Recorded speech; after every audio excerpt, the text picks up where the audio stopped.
نحمده ونصلي على رسوله الكريم اما بعد فاعوذ بالله من الشيطان الرجيم بسم الله الرحمن الرحيم ويقيمون الصلاة ومما رزقناهم ينفقون صدق اللہ العظیم۔ اللہ رب العزت اپنے کلام پاک میں ارشاد فرماتے ہیں وَيُقِيمُونَ الصَّلَاةَ، متقین وہ لوگ ہیں جو نماز قائم کرتے ہیں، وَمِمَّا رَزَقْنَاهُمْ يُنْفِقُونَ، اور اس میں سے جو ہم نے ان کو رزق دیا خرچ کرتے ہیں۔ تو بھی ہماری گفتگو چل رہی ہے اقامت نماز کے حوالے سے کہ نماز کو قائم کرنے کے لیے کن کن چیزوں کا شرائط کا ہونا ضروری ہے۔ تو کل کے درس میں ہم نے اذان کے متعلق اس کے آداب کے متعلق بات کی۔ آج کے درس میں نماز کے متعلق چند مسائل بیان کریں گے اور نماز کی رکعتوں کا ذکر کریں گے۔ سب سے پہلی نماز فجر کی نماز ہے، اور فجر کی نماز میں سب سے پہلے دو سنت مؤکدہ ہیں کہ جو فرضوں سے پہلے ادا کی جاتی ہیں، اور سنت مؤکدہ سب سے پہلا اس کا جو طریقہ وہ تو یہی ہے کہ فرضوں سے پہلے اس کی ادائیگی کی جائے۔ اگر فجر کی سنتیں رہ جائیں تو پھر سورج طلوع ہونے کے بعد ادا کرنی چاہیے، کیونکہ فجر کی نماز کے بعد فرائض کے بعد نہ تو نوافل ہوتے ہیں نہ کوئی نماز دوسری ہوتی ہے۔ تو اس لیے کوشش کی جائے کہ اگر فجر کی سنتیں رہ جائیں تو سورج طلوع ہونے کے بعد ان کی ادائیگی کی جائے۔ اور سنت مؤکدہ کے بعد فجر کی نماز کے دو فرض ہیں، اور ظہر کی نماز سب سے پہلے چار سنت مؤکدہ ہیں۔ سنت مؤکدہ کی کل بھی اس کے بارے میں بتلایا گیا کہ سنت مؤکدہ کے جن کی اللہ کے رسول صلی اللہ علیہ وسلم نے تاکید بیان فرمائی احادیث مبارکہ میں کہ ان کا پڑھنا ضروری ہے، تو سنت مؤکدہ اگر چھوڑ دی جائے تو گنہگار ٹھہرایا جائے گا، تو ان کی ادائیگی ضروری ہے۔ اور چار سنت مؤکدہ کے بعد چار فرض ہیں، اور چار فرضوں کے بعد دو سنت مؤکدہ اور دو نوافل ہیں، یہ کل 12 رکعتیں ہوگی۔ اور عصر کی نماز چار سنتیں غیر مؤکدہ ہیں جو فرائض سے پہلے ادا کی جائیں گی۔ اگر فرضوں سے پہلے ادا کر لی تو بہتر، اگر ادا نہ کی گئی تو فرضوں کے بعد ان کی ادائیگی نہیں ہوگی، کیونکہ سنت مؤکدہ ہوں چاہے غیر مؤکدہ ان کی قضا نہیں ہوتی جب وقت گزر جائے، لیکن سنت غیر مؤکدہ یہ پہلے ہی ادا کی جائیں گی۔ اور چار عصر کی نماز کے فرائض ہیں، یہ ٹوٹل 8 رکعتیں ہوگی۔ اور چوتھی نماز مغرب کی نماز ہے، اس کے 3 فرض ہیں، 3 فرضوں کے بعد 2 سنت مؤکدہ ہیں جن کا پڑھنا ضروری ہے، اور سنت مؤکدہ کے بعد 2 نوافل ہیں، یہ کل 7 رکعتیں ہو گئی۔ اور عشاء کی نماز اس کی ٹوٹل 17 رکعتیں ہیں۔ سب سے پہلے 4 سنتیں غیر مؤکدہ ہیں جو فرائض سے پہلے ادا کی جائیں گی، اس کے بعد 4 عشاء کے فرض ہیں، اور 4 فرضوں کے بعد 2 سنتیں مؤکدہ ہیں،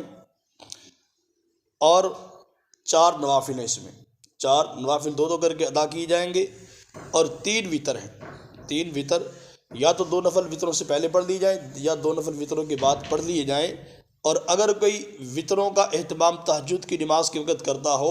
تو پھر وہ نوافل کو پڑھ لے اکٹھا ہی، چاروں کو 2 کر کے چاروں نوافل کو اکٹھا پڑھ لے، اور وتروں کو تہجد کے وقت پڑھے، کیونکہ وتروں کو تہجد کے وقت اگر کسی کی روٹین سے تہجد کی نماز پڑھتا ہو تو وتر تہجد کے وقت پڑھنا بہتر ہے، افضل ہے، اس کا ثواب زیادہ ہے۔ تو بھی تمام نمازوں کی یہ رکعتیں ہیں، ہمیں کوشش کرنی چاہیے کہ تمام رکعتوں کو ادا کریں، تمام رکعتوں کو ادا کریں کہ ہماری نماز ادا ہوگی۔ اور چھٹی نماز جمعے کی نماز ہے۔ جمعے کی نماز میں سب سے پہلے 4 سنتیں مؤکدہ ہیں جو فرائض سے پہلے ادا کی جائیں گی۔ 4 سنت مؤکدہ کے بعد 2 فرائض جو باجماعت ادا کی جائیں گے، اور 2 فرضوں کے بعد 4 سنتیں مؤکدہ ہیں، اور 4 سنت مؤکدہ کے بعد پھر 2 سنتیں مؤکدہ ہیں، اور 2 نوافل، یہ ٹوٹل 14 رکعتیں ہوگی۔ جمعے کی نماز کی 14 رکعتیں ہیں، اور 14 رکعتوں کا پڑھنا ضروری ہے، کوشش کی جائے کہ 14 رکعتیں ہی مکمل پڑھی جائیں۔ تو بھئی یہ نماز کے اذان کے متعلق مسائل بیان کیے گئے، نمازوں کی رکعتیں بیان کی گئیں۔ اب آگے چند مسائل نماز کے متعلق ہی بیان فرمائے گئے ہیں کہ جب نماز شروع کرے تو نماز شروع کرنے سے پہلے کن کن چیزوں کا ہونا ضروری ہے۔ سب سے پہلی بات یہ کہ جب نماز پڑھنے کے لیے کھڑا ہو تو سب سے پہلے اپنے کپڑے وغیرہ درست کر لے، اپنے ماتھے پر پیشانی پر اگر کوئی کپڑا پگڑی وغیرہ رومال وغیرہ ہو تو اس کو درست کر لے، اس کو پیشانی کے بالوں کے برابر کر لے، اور قمیض کی آستینیں اگر کوہنیوں پر چڑھا رکھی ہیں ان کو نیچے کر لے۔ سردی کی وجہ سے اگر چادر وغیرہ کوئی کپڑا اوڑھ رکھا ہو تو اس کو منہ کو اس سے باہر نکالے، منہ کو کپڑے سے چادر سے نہ لپیٹے بلکہ منہ اچھی طرح سے کھلا ہونا چاہیے کہ تاکہ حروف کی ادائیگی آسانی سے ہو سکے۔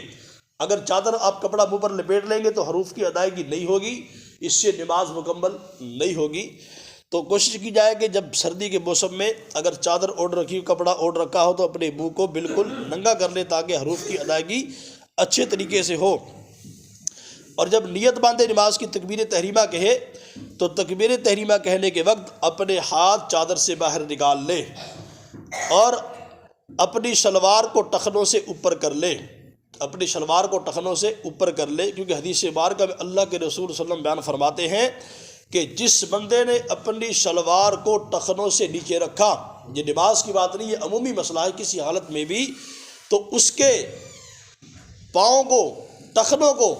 قیامت کے دن جہنم کی آگ میں ڈالا جائے گا، اس کو عذاب دیا جائے گا۔ تو بھئی کوشش کی جائے کہ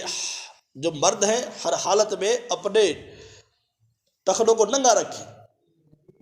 کیونکہ حضرت عمر فاروق رضی اللہ تعالیٰ عنہ کے بارے میں آتا ہے کہ ان کی کیفیت یہ تھی کہ اپنی شلوار کو اپنی پنڈلیوں کے برابر زیادہ اونچی رکھتے۔ تو بھی صحابہ کا بھی یہی معمول ہے، اللہ کے رسول کا بھی یہی معمول ہے، تو مردوں کو چاہیے کہ اپنی شلوار کو ٹخنوں سے اوپر رکھے، نیچا نہ رہنے دے، اور نماز کے وقت خصوصاً اس کا اہتمام کرے۔ اور اس کے بارے میں عورتوں کے متعلق مسئلہ ہے کہ اگر کسی عورت نے ایسا باریک لباس پہن کر نماز پڑھی، کیونکہ آج کل عام رواج ہے ریشمی لباس پہننے کا، عورتیں آج کل ریشمی لباس پہنتی جن میں اکثر بال اور جسم کے اعضاء نظر آتے ہیں، اگر ان ریشمی کپڑوں میں جسم نظر آ گیا، جسم کے اعضاء نظر آ گئے یا بال نظر آ گئے ریشمی دوپٹے میں، تو اس عورت کی نماز بالکل نہیں ہوگی۔ اگر کسی نے اس حالت میں نماز پڑھ لی تو وہ نماز دوبارہ دہرانی پڑے گی، نماز کی ادائیگی نہیں ہوگی۔ یہ بڑا اہم مسئلہ ہے، یہ عموماً ہم سب کے ساتھ مسئلہ ہے، کیونکہ اکثر عورتیں ریشمی لباس پہنتی ہیں، رواج آج کل یہ بن چکا ہے کہ عورتیں باریک ریشمی لباس پہنتی ہیں۔ تو اگر ایسا لباس پہن کر نماز پڑھے گی جس میں جسم کے اعضاء، جسم نظر آ رہا ہو، بال نظر آ رہے ہوں، بازو نظر آ رہے ہوں، تو اس عورت کی نماز مکمل نہیں ہوگی۔ اگر پڑھ لی تو نماز دوبارہ دہرانی پڑے گی، نماز ادا نہیں ہوگی۔ اور دوسرا مسئلہ یہاں پر کہ اگر عورت کے بالوں کا چوتھائی حصہ، یعنی عورت کا چہرہ، اس کی ہتھیلیاں، اس کے پاؤں یہ سطر سے باہر ہیں، اگر نماز کے دوران اس کے بالوں کا چوتھائی حصہ نظر آ گیا، بالوں کا چوتھائی حصہ نظر آ گیا، یا کلائی یا بازو کا حصہ نظر آ گیا، اور یا پنڈلیاں نظر آ گئی، یا گردن نظر آ گئی،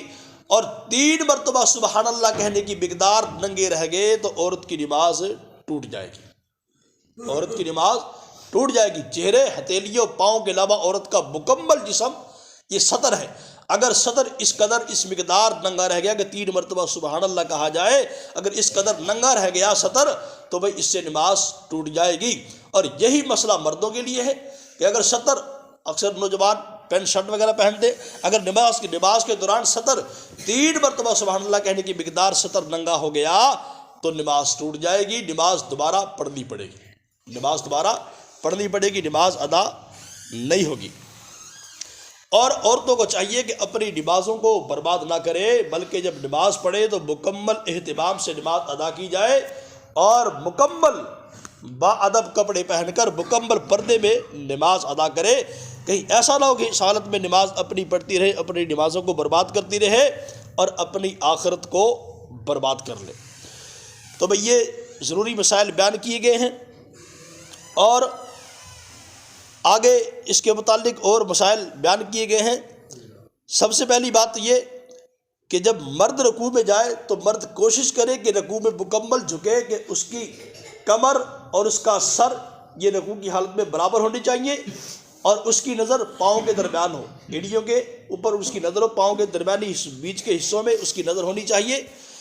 اور اپنے ہاتھوں کو بالکل سیدھا رکھے، اور اس کی بنسبت جب عورت رکوع کرے تو عورت اپنے آپ کو رکوع میں کم جھکائے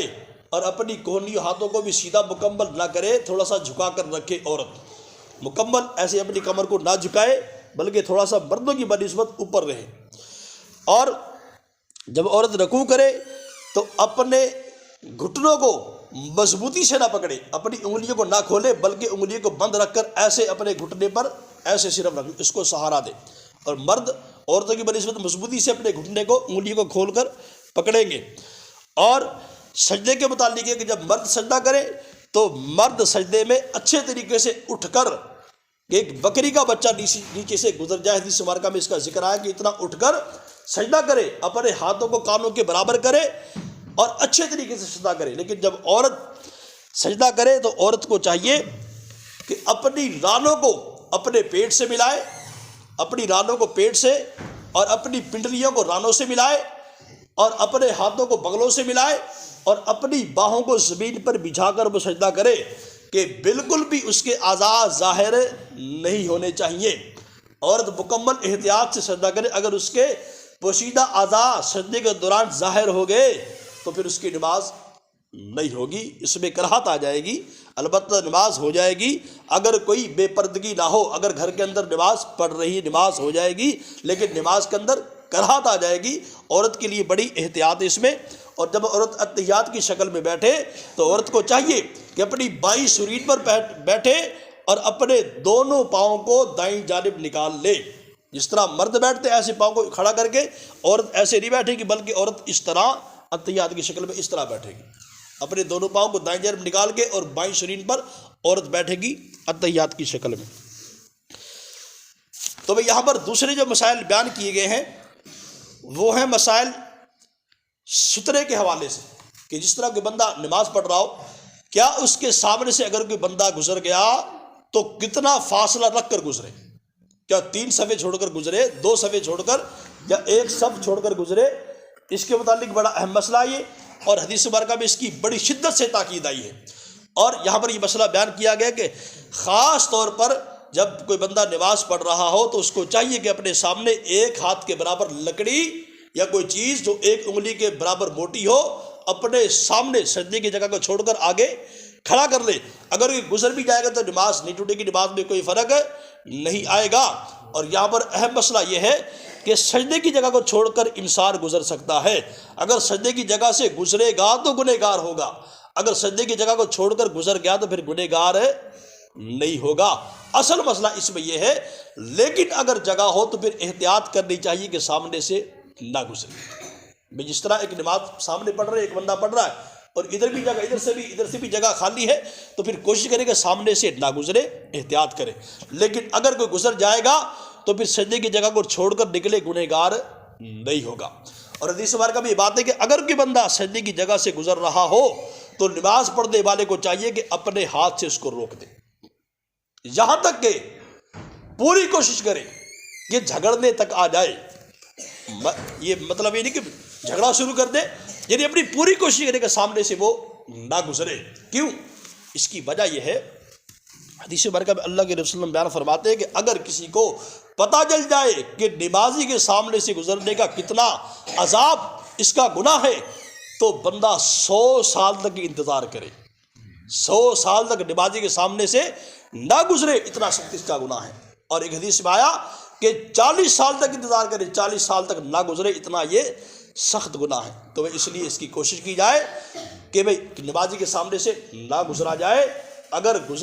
گزرے بھی تو بھی سجدے کی جگہ کو چھوڑ کر آگے سے گزر سکتا ہے۔ اور اگر امام جماعت کرا رہا ہو کہیں جنگل میں کہیں باہر، تو امام کے سامنے اگر سترا کھڑا